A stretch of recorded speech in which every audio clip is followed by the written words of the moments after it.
اللهم صل على محمد وآل محمد وآله الطيبين الطاهرين. اعوذ باللہ من الشیطان اللعین الرجیم. بسم اللہ الرحمن الرحیم. ساری کی ساری تعریفیں اس خدائے بزرگ و برتر کے نام کے جس کے قبضہ قدرت میں تمام کا تمام جہان ہے. دو سوار دوش رسول پر بلغ الولا بکمالہ. دو سوار دوش رسول پر بلغ الولا بکمالہ. کوئی شمس ہے تو کوئی ہے قمر کشفت دجا بجمالہ.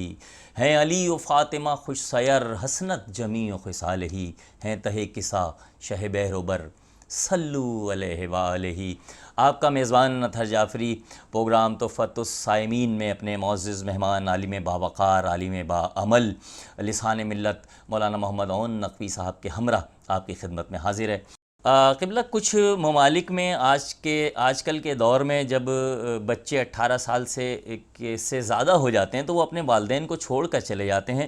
تو یہاں مولا حسن اور مولا حسین کا کیا کردار ہے اور ہمیں یعنی ہمارا یہ ینگ بلڈ ہے ینگ جنریشن ہے ان کے کردار سے کیا سیکھنا چاہیے؟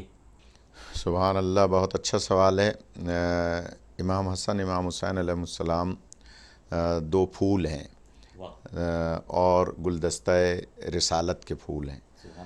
ان کی زندگی کا ہر گویا عمل، ہر موقع، ہر محل ہمارے لیے مشعل ہدایت ہے. میں ایک جملہ کہا کرتا ہوں کیونکہ ہمارے مسلمان بھائی یہ کہتے ہیں کہ شیعہ حضرات جو ہیں وہ نعوذ باللہ نبی پاک کا تذکرہ کم کرتے ہیں اور امام حسن علیہ السلام کا تذکرہ کم کرتے ہیں اور علی علیہ السلام کا اور امام حسین علیہ السلام کا تذکرہ زیادہ کرتے ہیں. ہم ان کی خدمت میں یہ دونوں باتوں کا جواب دیتے ہیں، میڈیا پر بھی، آپ جیسے چینلز پر بھی اور مجالس میں محافل میں بھی، کہ ہم مولا علی علیہ السلام کو مانتے ہی نبی کی وجہ سے. کیا بات ہے، واہ واہ واہ. یعنی مولا علی علیہ السلام کو ہم مانتے ہی سرکار کی وجہ سے. سبحان اللہ. سرکار نے منوایا ہے تو ہم علی کو مانتے ہیں. واہ واہ. سرکار نے جسے کاندھوں پہ اٹھایا ہے حسن و حسین علیہ السلام، ہم انہیں دل میں بٹھاتے ہیں. واہ واہ واہ. نبی پاک نے جنہیں حجرے سے نکالا ہے ہم انہیں دل سے نکالتے ہیں. کیا بات ہے، واہ واہ. تو ہم نہ کسی کو اپنی مرضی سے دل میں بٹھاتے ہیں نہ اپنی مرضی سے کسی کو دل سے نکالتے ہیں. سبحان اللہ. اسی طرح سے ان دونوں شہزادوں کا جو کردار ہے وہ بحیثیت بھائی وہ مثالی ہے.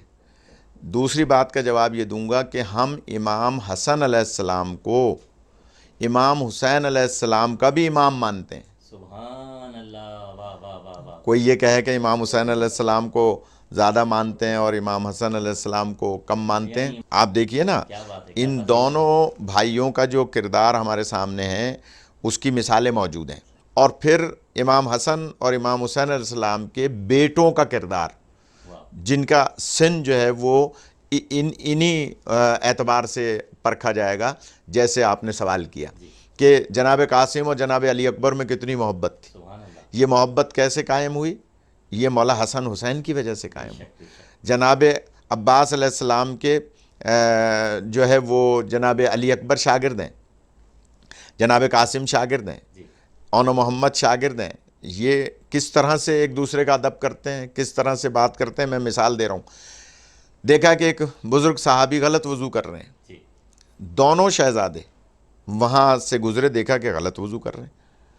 یہ کردار پیش کیا ہے دونوں شہزادوں نے. حالانکہ امام تھے، ڈانٹ سکتے تھے.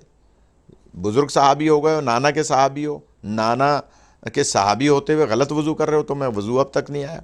جیسے آج کل بھی جو ہے نا معذرت کے ساتھ بعض ہمارے طالب علم جو پڑھ کے آتے ہیں مثال کے طور پہ مقدس مقامات سے اور وہ آ کر بزرگوں کے ساتھ ویسے رویے سے بات کرتے ہیں جیسے نہیں کرنی چاہیے. یہ سیرت مولا حسن حسین علیہ السلام سے بڑھ کر کون عالم ہو سکتا تھا. لیکن نانا کے صحابی کو کچھ نہیں کہا، اپنے کردار سے ثابت کیا کہ تبلیغ کیسے کی جاتی ہے. کہا کہ نانا کے صحابی غلط وضو کر رہے ہیں تو اسے کچھ نہیں کہا، دونوں بھائی اس کے سامنے بیٹھ گئے جہاں وہ وضو کر رہے تھے۔ اب دیکھیے اس موقع پر امام حسین علیہ السلام آگے بڑھ کے جو ہے نا وہ کہہ سکتے تھے اے میرے نانا کے صحابی میرا وضو دیکھو، نہیں، اس سے مخاطب ہی نہیں ہوئے۔ دونوں بھائی بیٹھے ہیں، امام حسین علیہ السلام چھوٹے ہیں، یہ سبق دے رہے ہیں دنیا والوں کے بچوں کو کہ اگر تمہارا کوئی بڑا بھائی موجود ہے تو اس سے سبقت نہ کرو، کیا بات ہے، واہ واہ، اس سے جو ہے وہ آگے بڑھ کے بات نہ کرو، اس سے آگے بڑھ کے اس کی بات کو قطع نہ کرو، احترام کرو۔ بھائی بڑا بھائی ہے تو اس کے وہ باپ کی جگہ ہے، اس کی عظمت کو پہچانو۔ مولا حسین علیہ السلام نے کیا فرمایا؟ بھیا حسن ذرا دیکھیے میں وضو صحیح کر رہا ہوں۔ مولا حسن علیہ السلام نے کہا ہاں بھیا آپ بھی وضو صحیح کر رہے ہیں اور میں بھی وضو صحیح کر رہا ہوں۔ اور وہ صحابی جو دیکھ رہے تھے وہ ایک دم کھڑے ہو گئے اور ہاتھ جوڑ کے کہنے لگے کہ اللہ ہی بہتر جانتا ہے کہ نبوت اور امامت کو کہاں رکھا کرتا ہے۔ آپ دیکھیے یہ ان دونوں بھائیوں کا کردار ہے، جس سے میں نتیجہ ہے کہ یہ نکالنا چاہ رہا ہوں کہ بھائی بھائی سے کس طرح سے ادب و احترام اور محبت سے، اور پھر دوسرا مسئلہ حل کر رہے ہیں جب بھائی بھائی میں اتنا زیادہ اللہ کی طرف سے حکم ہے کہ احترام کرو، سبقت نہ کرو اور اس کی گویا عظمت کا ایک اظہار کرو، تو ماں باپ کیسے ہوں گے؟ پھر سبحان اللہ، ماں باپ کا کیا رتبہ ہوگا؟ تو اس ویسٹرن معاشرے میں جہاں پر بچہ 18 سال کا ہو کے نہ ماں باپ کو پوچھتا ہے، نہ بہن بھائیوں کو بڑوں کو پوچھتا ہے، اسے یہ سمجھائیں کہ اگر تم مولا علی کے ماننے والے ہو، اگر تم مولا حسن علیہ السلام کے ماننے والے ہو تو تمہیں یہ کردار دیکھنا پڑے گا، اور 18 سال کے ہونے کے بعد اب تم آزاد نہیں ہو، اب تم زیادہ پھنس گئے ہو، کیونکہ تم پہ زیادہ ذمہ داریاں عائد ہو رہی ہیں۔ اب تمہیں شادی کرنی ہے تو بچوں کی تربیت کرنی ہے اور ان کو دین سکھانا ہے اور اللہ کے ہاں جانا ہے۔ یہ 60-70 سال کی آج کل کی طبعی موت ہے، بندہ مر جائے گا، اور آج کل تو کرونا سے اتنے زیادہ مر رہے ہیں لوگ، تو اس موقع پہ تو اور زیادہ اپنے کردار اور اخلاق کو بلند کرنا ہوگا۔ بہت شکریہ قبلہ۔ ہم آتے ہیں اپنے دوسرے سوال کی جانب کہ دسترخوان امام حسن کی کیا حقیقت ہے، آپ ہمارے ناظرین کو بیان فرمائیں۔ بسم اللہ الرحمن الرحیم۔ یہ خانوادہ رسالت و امامت وہ خانوادہ ہے کہ جو کھلانا جانتے ہیں، دینا جانتے ہیں، بتانا جانتے ہیں، اور علم بانٹنا جانتے ہیں، رزق تقسیم کرنا جانتے ہیں۔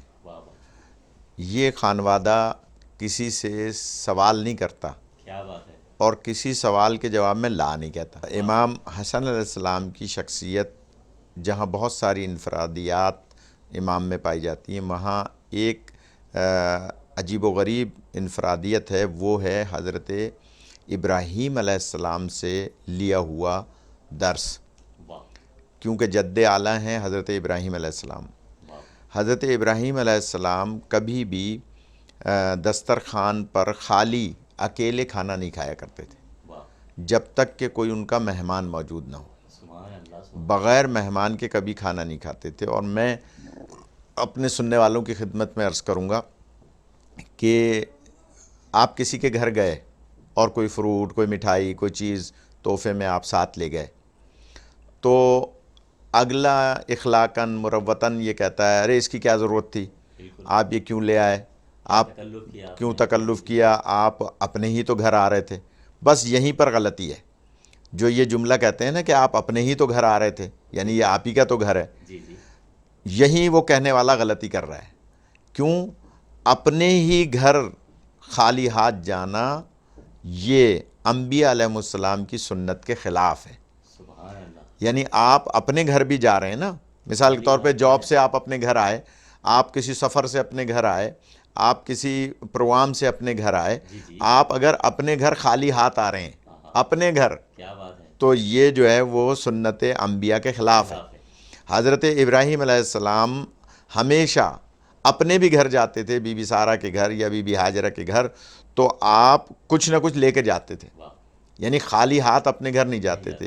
ایک دفعہ کی ایک مثال تاریخ میں ملتی ہے کہ حضرت ابراہیم علیہ السلام کے پاس ظاہراً کچھ لے جانے کے لیے نہیں تھا، بازار سے کچھ خرید نہیں سکتے تھے، پیسے اتفاق سے نہیں تھے اور کوئی ایسی چیز تھی نہیں جو ان کے پاس ہو.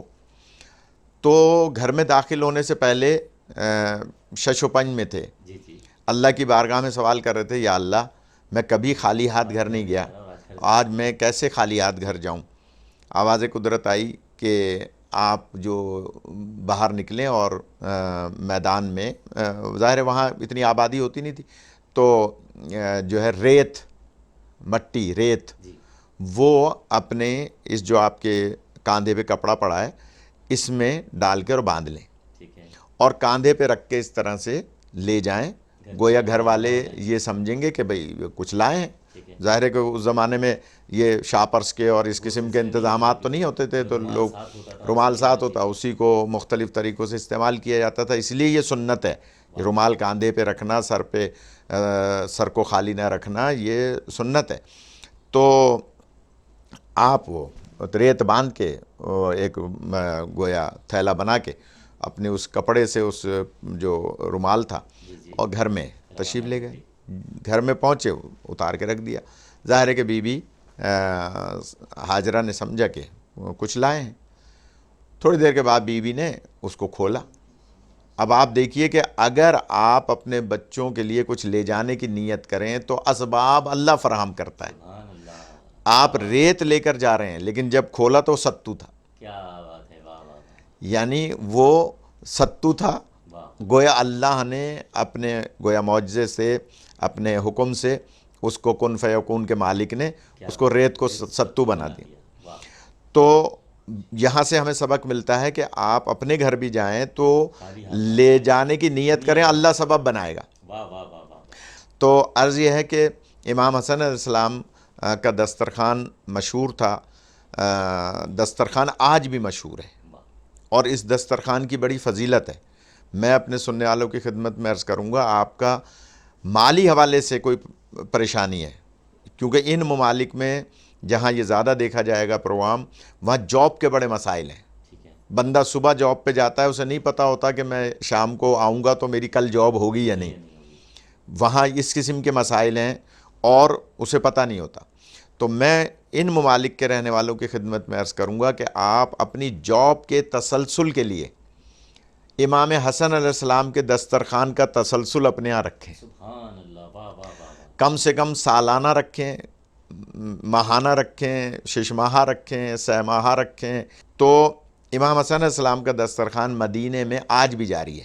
حضرت آیت اللہ عامری, شیخ عامری کا جو مزرعہ ہے, جو امام بارگاہ ہے, جو وہاں نماز بھی ہوتی ہے اور سجدگاہ رکھ کے نماز ہوتی ہے مدینے میں, وہاں جماعت سے شیعہ طریقے سے نماز ہوتی ہے. اس میں آج بھی ڈیلی دسترخوان امام حسن علیہ السلام موجود ہے. آج کرونا کی وجہ سے لوگ باہر سے نہیں آ رہے ہیں اس دسترخوان میں, لیکن جو اندر ہی کے ملازمین ہیں, جو وہاں باغ میں کام کرنے والے لوگ ہیں, وہ روز دسترخوان پہ اور جاری ہے. اور اس دسترخوان میں باغ فدق کی کھجوریں بھی آتی ہیں, اس دسترخوان میں وہاں کے انگور بھی آتے ہیں باغ فدق کے آج بھی. تو میں گزارش کروں گا وہ لوگ جو عمرے پہ جاتے ہیں, حج پہ جاتے ہیں, وہ دسترخوان امام حسن علیہ السلام میں ضرور جائیں اور وہاں جا کر اپنا حصہ بھی ملائیں اپنے دسترخوان میں, اپنے رزق میں وسعت کے لیے. تو امام حسن علیہ السلام کا دسترخوان مشہور تھا. آپ سب جانتے ہیں کہ ایک شخص جو ایک جنگل سے گزر رہا تھا اور اس نے مولا علی علیہ السلام کو دیکھا کہ جو گھٹنے سے روٹی توڑ کے کھا رہے تھے اور پانی میں ڈبو کے کھا رہے تھے, تو یا بکری کا دودھ نکال کے سوکھی روٹی کھا رہے تھے. تو اس نے کہا کہ آپ یہ کیسے کھاتے ہیں, بھوکا تو میں بھی ہوں لیکن میں یہ نہیں کھا سکتا. تو آپ نے فرمایا کہ تم مدینے چلے جاؤ اور وہاں جا کے فلاں محلے میں, محلہ بنی ہاشم میں, اور دسترخوان پہ جاؤ اور سیر ہو کے کھانا کھاؤ. جب وہ پہنچا تو امام حسن علیہ السلام کا دسترخوان سجا ہوا تھا اور وہ ایک لقمہ کھاتا تھا, ایک بچا کے رکھ لیتا تھا, ایک کھاتا تھا, ایک بچا کے رکھ لیتا تھا. تو امام حسن علیہ السلام کی نگاہ پڑی, آپ نے فرمایا کہ تم یہ علیحدہ کیوں رکھ رہے ہو, جاتے میں جتنا چاہو لے جانا, یہ بچا کے کیوں رکھ رہے ہو. تو اس نے کہا کہ میں جنگل میں ایک شخص کو دیکھ کر آیا ہوں کہ جو گھٹنے سے روٹی توڑ کے سوکھی روٹی جو ہے وہ دودھ میں یا پانی میں جو ہے وہ ڈبو کے کھا رہا ہے, میں اس کے لیے بچا رہا ہوں. اس وقت مولا حسن علیہ السلام فرماتے ہیں وہ کائنات کے امام ہیں. وہ تم جیسے بھوکے لوگوں کے لیے یہ سوکھی روٹی کھا رہے ہیں. ان کے دسترخوان میں کمی نہیں ہے, یہ انہی کا دسترخوان ہے, میں انہی کا لال ہوں جہاں اتنے قسم کے کھانے ہیں.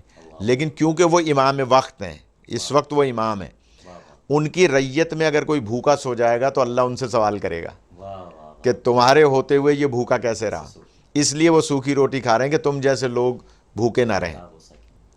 تو امام حسن علیہ السلام کا دسترخوان وسیع دسترخوان, اور دعا ہے کہ خدا اس دسترخوان کو ہر مومن مومنہ کے گھر میں جو ہے سجانے کی اور بنانے کی اور مومنین کو کھلانے کی, اور اس کے ذریعے سے اس کے رزق میں قیامت تک اضافے کی توفیق عطا فرمائے.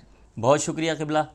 ناظرین محترم, ہم لیتے ہیں ایک چھوٹا سا بریک, اور بریک کے بعد دوبارہ آپ کی خدمت میں حاضر ہوتے ہیں. سوالات کا سلسلہ اسی طرح جاری و ساری رہے گا. ہمارے معزز مہمان ہمارے درمیان تشریف فرما ہیں. اللهم صل على محمد وآل محمد. اللهم صل على محمد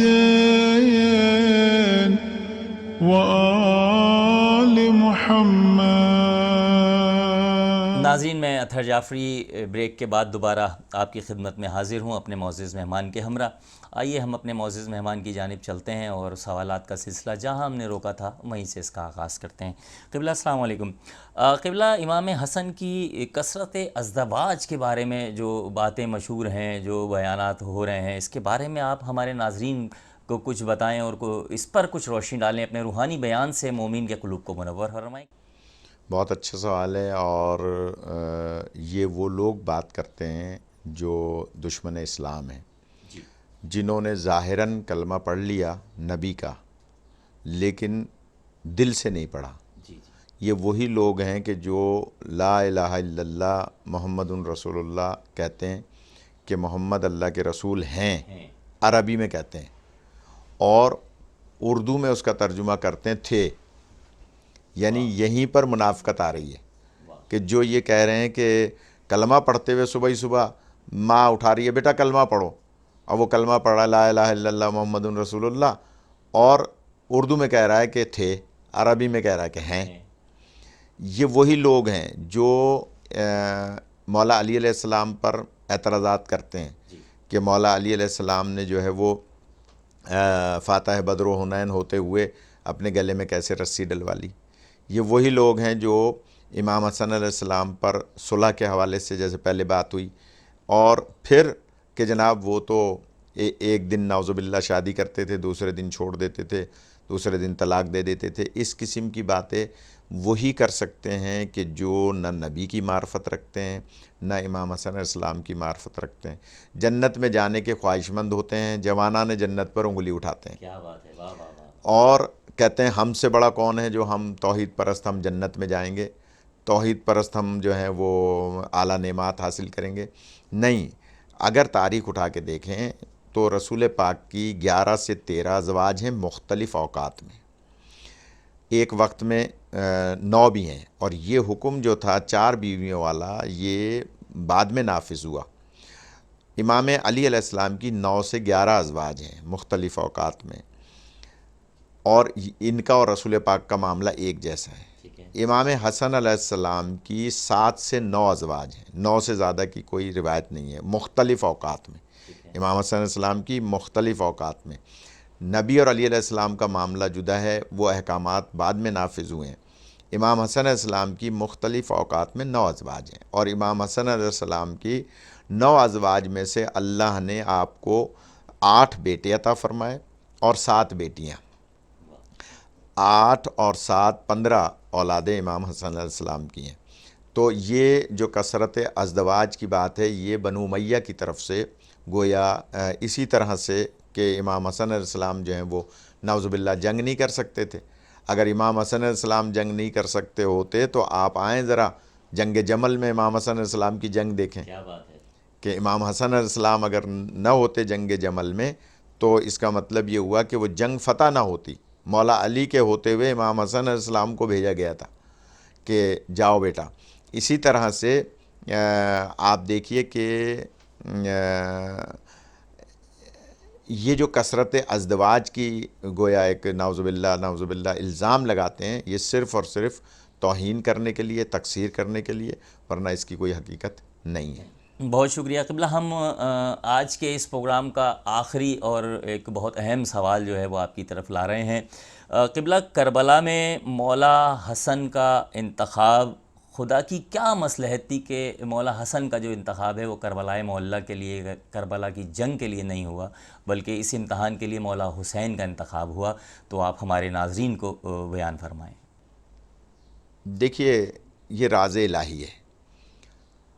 اگر کربلا میں امام حسن علیہ السلام ہوتے اور یہی کچھ ہوتا جو امام حسین علیہ السلام نے کیا یا امام علیہ السلام کے ساتھ ہوا، تو آپ پھر یہ سوال کر رہے ہوتے کہ کیا وجہ ہے کہ امام حسین علیہ السلام کربلا میں نہیں ہے؟ بالکل، یہ سوال ہو جاتا۔ بالکل ایسے ہی ہے۔ تو بس اس کا جواب یہی ہے کہ امام حسین ہو یا امام حسن ہو، یہ دونوں ایک ہی ہیں۔ ٹھیک ہے۔ اگر اس مرحلے پر، اس کیفیت میں، ان حالات میں امام حسن علیہ السلام ہوتے تو وہی کچھ کرتے جو امام حسین علیہ السلام نے کیا۔ ٹھیک ہے۔ اچھا، کیونکہ امام حسن علیہ السلام بڑے بیٹے ہیں، ان کے دور میں مولا علی علیہ السلام موجود ہیں، اور اس کے بعد ان کی شہادت کے بعد امام حسن علیہ السلام امام ہیں، ٹھیک ہے۔ تو کیونکہ کربلا اس وقت ہو نہیں سکتی تھی، یزید ملعون اس وقت تھا سے مراد ہے اس کی حکومت نہیں تھی، بیعت کا سوال ادھر ہوا نہیں تھا۔ آپ یہ دیکھیے کہ شام کے حاکم نے بیعت کا سوال نہیں کیا مولا حسن علیہ السلام سے۔ صلح کا کیا۔ مولا حسن علیہ السلام سے جنگ کرنا چاہی تو اس وقت ماحول بنا صلح کا، ٹھیک ہے۔ اور پھر اس نے میں نے پہلے عرض کیا تھا کہ اس نے ایک خالی پیپر بھیج دیا۔ تو اگر امام حسن علیہ السلام سے حاکم شام بیعت کا سوال کرتا تو وہی ہوتا جو کربلا میں ہوا، سبحان اللہ، اور امام حسن علیہ السلام وہی کرتے جو مولا حسین علیہ السلام نے کیا، کیا بات ہے۔ کیونکہ وہاں بیعت کا سوال نہیں تھا، یہاں بیعت کا سوال تھا۔